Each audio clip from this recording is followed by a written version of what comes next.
हम मार रहे हैं, वो मर रहा है, पीछे मुड़ के कोई नहीं दिख रहा है। ये वही आदिवासी मूलवासी है, ये वही आदिवासी मूलवासी है, पीछे मुड़ के नहीं दिखेगा, फिर से आंदोलन होगा। कि हम झारखंड वासियों का यही धरना ही करते जिंदगी बिता देंगे। 23 साल हो गया झारखंड का अलग हुआ, आज तक हम लोग को जो भी आश्वासन दिया जाता है, कम से कम जो आश्वासन देते हैं उसको तो कम हम लोग को उस वक्त की तस्वीर जो है और इस वक्त की तस्वीर में थोड़ा बदलाव हुआ है, लेकिन 60-40 नीतियों में बदलाव नहीं हुआ है।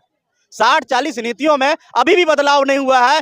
बातें अगर कहूं, तस्वीरों में आप स्पष्ट देख सकते हैं कि इस वक्त राजधानी रांची के राजभवन के समक्ष जो तस्वीर आपको सामने नजर आ रहा है, जो महिलाओं की तस्वीर जो है, पुरुषों की जो तस्वीर है, जो अपना झोली झपटा लेके आए हुए हैं, ये चांडिल डैम के विस्थापित लोग हैं। चांडिल डैम के वो विस्थापित लोग हैं जिनको लगभग 40 से 42 सालों से विस्थापन का कोई मुआवजा नहीं मिला है, सही से न्याय नहीं मिला है। आज भी ये लोग दर दर भटक रहे हैं न्याय के लिए, आज भी ये लोग घर द्वार के लिए भटक रहे हैं। क्या कुछ कहते हैं जानने का हम प्रयास करेंगे, लेकिन मैं आपको बता देता हूं कि पिछले 1 अक्टूबर को ये लोग महामहिम राज्यपाल के समक्ष आवेदन देने के लिए आए हुए थे और कहने के लिए कि हम लोग का जो मांग है, हम लोग विस्थापितों का जो जायज है, वो न्याय दीजिए, और न्याय अगर देते हैं तो ठीक है, नहीं तो हम लोग धरना प्रदर्शन करेंगे, आंदोलन करेंगे, चाहे वो राजधानी रांची हो, चाहे वो राजधानी दिल्ली हो, हम लोग को जहां तक जाना पड़ेगा जाएंगे। ये वक्त आ गया है और ऐसे वक्त में अनिश्चितकालीन धरना के लिए ये तस्वीर जो देख रहे हैं, ये बैठने के लिए आ गए हैं। इस वक्त हमारे साथ मौजूद हैं रूपा महतो जी जेबी केसेस के नेत्री हैं, जो विस्थापित परिवारों के साथ आज जो है आंदोलन में शरीक होने के लिए, इनका साथ देने के लिए आई हैं। क्या कुछ कहती हैं, आइए हम जानने का प्रयास करते हैं। रूपा दी, जोहार आपका। जोहार भैया, आपके जभी भी जितने भी दर्शक है सभी को जोहार। क्या कुछ कहेंगे, आज इनका साथ देने के लिए आप 1 अक्टूबर को भी आई थी, आज भी आप आई हैं, आज अनिश्चितकालीन धरना है इन लोगों का, क्या कुछ कहेंगे? भैया हम यही कहेंगे, क्योंकि हमारे जो पिछले बार जो हमारे दीदी दादा लोग आए थे, भारी मतलब पूरा बारिश थी और पूरा पैदल यात्रा, 2 दिन का पैदल यात्रा में हमारे दीदी दादा लोग आए और हम लोग राज्यपाल को इन लोग को मतलब बताने का काम किया है कि हम लोग जितने भी विस्थापन है वहाँ के कितने दुख और पीड़ा में हैं, और इस बार भी आए हैं बहुत आशा उम्मीद के साथ, और हमें भी समर्थन देने के लिए आए हैं। तो हमें भी आशा है महामहिम राज्यपाल के पास कि यहाँ के दीदी दादा लोग 116 गांव 84 मौजा है, और सभी विस्थापन को आज नहीं 40 साल से इन लोग का लड़ाई चल रहा है, आंदोलन चल रहा है, और सभी नेता मंत्री 23 साल के दरमियान में बदलते आ रहे हैं, आते जाते आ रहे हैं, चाहे कि कोई भी पार्टी से बिलोंग करता है, और सभी ने इन लोग को आश्वासन दिया गया कि हर एक घर में नौकरी होगा, या फिर विस्थापन के जितने भी कट्ठे के हिसाब में जमीन गया है, सभी को जमीन के बदले जमीन दिया जाएगा या फिर पैसा दिया जाएगा। लेकिन वहाँ तो जमीन तो छोड़ दीजिए, पैसा भी छोड़ दीजिए, यहाँ तक गरीब को, जनता का एक एक बात सुनने के लिए नेता मंत्री लोग तैयार नहीं है। वहाँ के स्थानीय विधायक भी हैं, क्या वो लोग का कुछ आवाज, क्या वो लोग सदन में कभी आवाज उठाए? कभी भी नहीं उठाए हैं, क्योंकि उठाते तो आज हमारे दीदी दादा लोग इतना पीड़ित, इतना दुखी नहीं रहते। उन लोग को ये सोचना चाहिए भैया कि एक एक सियाही से ही सिंहासन में बैठे हैं माननीय मुख्यमंत्री हेमंत सोरेन। मैं आपके चैनल के माध्यम से उन सरकार को कह देना चाहती हूँ कि जब नेता मंत्री को जब भी मतलब उन लोग का वोट आता है, एक छोटे बच्चे को भी उन लोग माल्यार्पण करते हैं, सभी को जोहार करते हैं, प्रणाम करते हैं, और वहाँ कितने भी रास्ते खराब हो लेकिन उन लोग जाने का प्रयास करते हैं और सभी वोटर लोग से मिलने का प्रयास करते हैं। लेकिन वही दीदी दादा लोग जिन लोग एक एक सियाही से उनको सिंहासन में बैठाए हैं राज्य के राजा में, लेकिन जब चिंतन और मंथन करने का टाइम आता है हम गरीबों का, तो सिर्फ पैरों तले हम लोग को कुचला जाता है, कमर तोड़ा जाता है, माथा फोड़ा जाता है। चाहे तो हम लोग आंदोलन की बात कहें या फिर विस्थापन की बात कहें, रैयत की बात कहें या फिर जमीन के, क्योंकि हमारे एक पीढ़ी में, हमारी एक पल के लिए मेरी माँ भी मर जाएगी तो एक पीढ़ी में हमें 10 दिन, 20 दिन, 6 महीना, साल भर हमारा दर्द हो। हालांकि तो माँ को हम भूल नहीं पाएंगे, लेकिन दर्द हमें रहेगा। लेकिन अगर आज मेरा जमीन चल जाता है तो आने वाले 60 पीढ़ी, 70 पीढ़ी तक हमारे बच्चे लोग, आने वाले बच्चे लोग रोएंगे और वो चांडिल डैम को देख के ये सोचेंगे कि हमारे बाप दादा का, हमारे पुरखजों का यहाँ जमीन गया है। और किसी ना किसी तरह से इन लोग का तो आप सभी का चेहरा में दीदी देखिए, हम रोकना चाहेंगे क्योंकि बातें बहुत लंबी है, जितना लंबा करेंगे, क्योंकि ये विस्थापन का जो समस्या है, मैं बता दूं कि झारखंड में विस्थापन का समस्या व्यापक रूप से बहुत है, चाहे वो चांडिल डैम का हो, कोनार डैम का हो, चाहे वो बूढ़ा खाप का हो, चूंकि ये बूढ़ा खाप क्षेत्र से आती है ना? जी भैया, बूढ़ा खाप भी आपका विस्थापित है शायद? जी भैया, हम लोग वहाँ पे हम लोग का बूढ़ा खाप में जितने भी हम लोग का आसपास का गांव है, सुगिया हो गया, कर्मा, रतवय, जितने भी हम लोग का 10-20 गांव है, हम लोग सभी लोग, हम लोग विस्थापन, वहाँ रैयत लोग, हम लोग जमीन जमीन देने का काम किए हैं। और हम लोग जो रोंगटा फैक्ट्री आलोक स्टिक प्लांट है वो अभी बैठे हुए हैं और हम लोग वहाँ डस्ट से पूरा हम लोग लथपथ रहते हैं। रुंगटा फैक्ट्री का मामला भी बहुत बड़ा है, क्योंकि इस वक्त जो दीदी हमारे साथ जो तस्वीरों में आप देख सकते हैं, ये वही दीदी है जो बूढ़ा खाप में जब वहाँ जंगल कटाई हो रहा था तो जंगल में चिपकू आंदोलन चलाए हुए थे और चिपक के पूरी तरह से ये चिपक गई थी कि हम जो है काटने नहीं देंगे। रुंगटा फैक्ट्री वाले काट रहे थे, प्रशासन भी उसमें अपनी बहादुरी दिखाई थी कि हम जो है सो रुंगटा फैक्ट्री के तरफ से हैं, लेकिन ये महिला बहादुर महिलाओं ने वहां जो है बचाने का कार्य किए। कौन थे आप लोग? थे ना, थोड़ा इधर आइए। तो दीदी आप आज आप आए हैं यहाँ पे चांडिल डैम के विस्थापितों के समर्थन के लिए।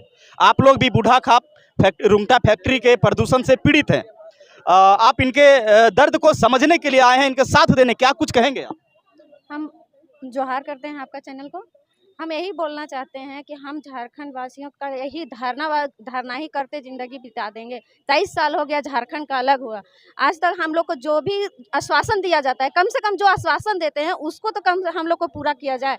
तो हम यही इतना ही सब बोलना चाहते हैं कि अभी चांडिल से जितने दीदी लोग भैया लोग जो आए हैं, क्या इसको आने का जरूरत था? हम आपको बैठाए, सिंहासन में बैठाए हैं, तो सिंहासन में बैठाए क्यों हैं? हम ही लोग के लिए ना बैठाए। अब हम ही का नहीं सोचिएगा, आप कहाँ जाते हैं, किसके लिए सोचते हैं?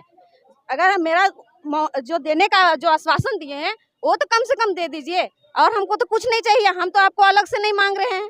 मेरा जमीन, मेरा घर, मेरा सब चीज मेरा नुकसान होगा तो मांगने कौन जाएगा? कोई दूसरा तो नहीं जाएगा। आप आश्वासन दिए हैं, आप हमको पूरा कीजिए, बस यही चीज का हम लोग मांग। आप लोग बूढ़ा फैक्ट्री रुंगटा फैक्ट्री तरफ के हैं क्या?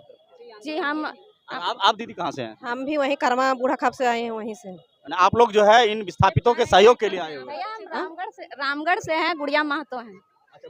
गुड़िया महतो जी, जिनका माथा में जो चोट लगा हुआ था आंदोलन के दौरान में, वही गुड़िया महतो। 40 आंदोलन के दौरान में आपके माथा में चोट लगा? जी वही गुड़िया महतो हम हैं, हम रामगढ़ से हैं। नहीं, बहुत दिनों के बाद ये तस्वीर हमारे सामने आई। मैं भी थोड़ा सा भूल गया था, क्योंकि उस वक्त की तस्वीर जो है और इस वक्त की तस्वीर में थोड़ा बदलाव हुआ है, लेकिन 60-40 नीतियों में बदलाव नहीं हुआ है।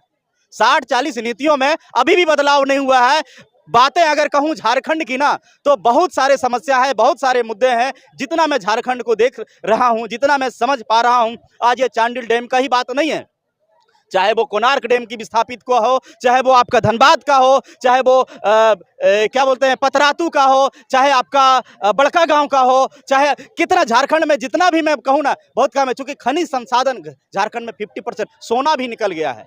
सोना भी भारी मात्रा में निकल गया है। मैं कितना कुछ कहूँ कम ही पड़ेगा, लेकिन मैं बता देता हूँ कि जिस तरह से लोबिन हेम्ब्रोम कहते हैं विस्थापन नीति लागू होना चाहिए, जिस तरह से जयराम महतो कहते हैं विस्थापन नीति होना चाहिए, जिस तरह से विनोद बिहारी बाबू कह के चले गए कि यहाँ के लिए झारखंड के हक अधिकार के लिए झारखंड अलग हुई है, अलग लिए हैं, झारखंड के स्थानीय लोगों के लिए ही नियम कानून बने। जिस तरह से CNT SPT लागू किया गया है, लेकिन CNT SPT बताइए कितना % लागू है झारखंड में? आज भी आदिवासी मूलवासी की जमीन को हड़पा जा रहा है, चाहे वो भारतमाला परियोजना हो, चाहे वो बड़े बड़े डैम का परियोजना हो, जो भी परियोजना हो, हर परियोजनाओं में एक लोभ देके जनता का, यहाँ के स्थानीय के जमीन को लूटा जाता है। ये एक बहुत बड़ी विकराल समस्या है। और कोई भी झारखंड में हर स्टेट में जब नीतियां बन सकती है, तो मैं पूछना चाहता हूं इस लोकतंत्र चौथे स्तंभ के माध्यम से, क्योंकि मैं एक झारखंडी होने के नाते से मैं ये पूछना चाहता हूं कि झारखंड में क्यों नहीं बनेगा नीति?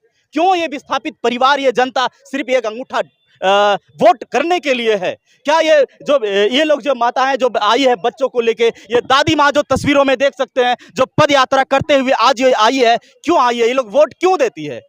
एक वोट कहते हैं कि लोकतंत्र जो है एक बहुत बड़ा त्यौहार है हमारे भारतीय कानून के अनुसार में, तो वो त्यौहार क्या है? सिर्फ इन लोग को रोड में बैठाने के लिए? मैं पूछना चाहता हूं सरकार से, मैं पूछना चाहता हूं महामहिम राज्यपाल जी से कि आज ये आपके दरवाजे के समक्ष है, क्या आप न्याय करते हैं? क्या इसी तरह से रोड में जनता को बैठाएंगे और राजगद्दी पे आप जो है सो ऐसो आराम करेंगे, ऐसो आराम की जिंदगी में जिएंगे? मैं पूछना चाहता हूँ इस चौथे स्तंभ के माध्यम से, क्योंकि आज हमारा भी मन फटा है। मैं भी एक झारखंडी हूँ, भले मैं एक मीडिया हूँ, भले भले ही मैं एक पत्रकार हूं, लेकिन मैं आपसे एक सवाल करना चाहता हूं। भले आप मुझे जेल के सलाखों के नीचे डाल सकते हैं, लेकिन मैं एक स्वतंत्र पत्रकारिता के माध्यम से आपसे सवाल करना चाहता हूं, क्या ये लोग ऐसा ही तड़पते रहेंगे? ऐसा ही इन लोग न्याय मांगने की गुहार के लिए जो है रांची की सड़कों में पदयात्रा करते रहेंगे? चाहे वो जो भी मामला हो, नीति बननी चाहिए, नीति बनेगा, नहीं तो सड़क से सदन तक हंगामा होगा, चलेगा। झारखंडी है, झारखंडी देना जानता है, लेना भी जानता है, झारखंडी पीछे मुड़ना नहीं जानता है।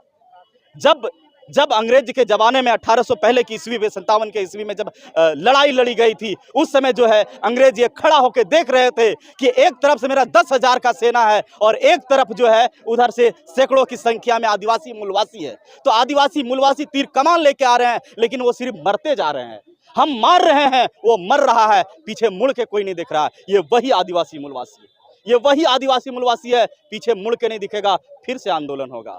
इसलिए महामहिम राज्यपाल महोदय और माननीय मुख्यमंत्री महोदय, आप लोग न्याय करिए, जनता को सड़क में इस तरह मत दौड़ाइए, चाहे वो छात्र हो या यहाँ जनता हो। वोट का अधिकार दे के आपको अगर दिया है तो वोट की एक गरिमा को बनाइए, जनता के हक और अधिकार को दीजिए। फिलहाल इतना ही, मिलते हैं नेक्स्ट वीडियो में। पंकज कुशवाहा को दीजिए इजाजत। जय हिंद, जोहार।